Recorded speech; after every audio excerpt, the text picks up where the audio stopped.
Hello and welcome to my channel. My name is JoAnne and I match the couch behind me. That was not planned, but I think it's kind of funny, so we're gonna keep it. I am an ACSM certified personal trainer and I have a bachelor's degree in voice from Belmont University. I am almost done with my master's degree in vocal pedagogy, also from Belmont, and I'm really passionate about the effects that exercise and nutrition can have on the voice and how we can exercise to create better vocal health. I specifically work with musical theater performers and I help them chase a successful and healthy career by pursuing both physical and vocal health. So today I'm going to talk to you about the 3 to 5, it might turn out to be more, we'll see if I can keep it to 3. The 3 things that I really recommend to my clients when I'm working with them. So these are the things that singers really need to be cognizant of when they are working out. This topic is more controversial than you would think, specifically in the classical world.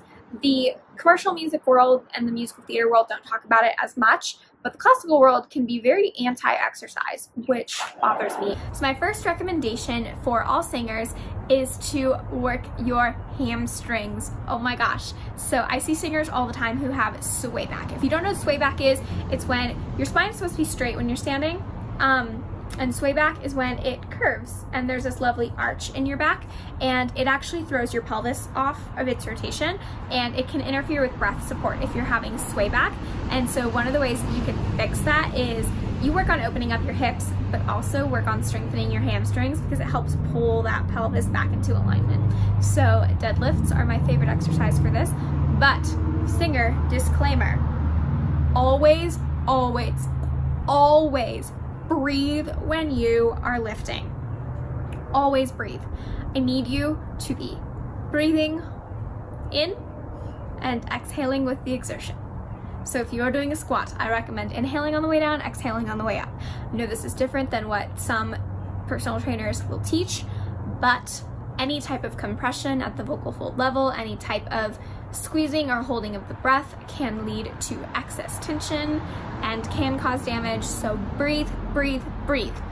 I guess that was 2 tips already. But work your hamstrings. It's gonna help with alignment.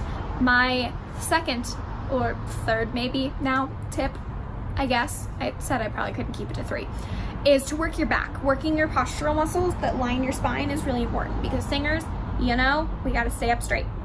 And you gotta keep those muscles strong. So if your head starts going forward or if your shoulders start slumping, it's really not great for the voice. It collapses the rib cage and it gets in the way of support. And the vocal tract itself is a tube. We want to keep that tube open. We don't want to put any like bends in that tube. So working your posture, extremely important. I guess it's tip number 4 now, to work your abs. I don't need you to do crunches all the time because those are not going to be the most beneficial, but core work is very important because your core is your support system. So working your lower abdominals, working your obliques, and working your lower back is going to really help you have good, healthy support in your sound. So that is an important thing to keep in your workout routine. But again, you don't need to do that every single day because when you are doing any type of other exercise, your core is working as a secondary muscle group. And so as much as I do recommend training it independently, maybe like a couple exercises at the end of your workout, I wouldn't personally dedicate an entire day to working core. My 5th tip, I told you it would probably wind up being 5, is to do cardio. So I am a resistance training junkie. I love lifting weights. I love doing yoga. I love doing body weight work. I was a gymnast for 8 years. Oh my gosh, cardio is my worst nightmare. But it's really good for you. And if you're a singer, it is really good for your stamina. So I highly recommend doing some cardio a couple times a week, whether that is walking, running, biking, dancing, anything like that. Anything that's going to really get your heart rate up. I do strongly recommend that for singers because it does really help with stamina. So I hope this was informative for you. Give this video a thumbs up, subscribe, and comment down below what some vocal questions that you have are. And if you don't have any, comment what your biggest takeaway from this video is, and I will see you next time. Have a great day.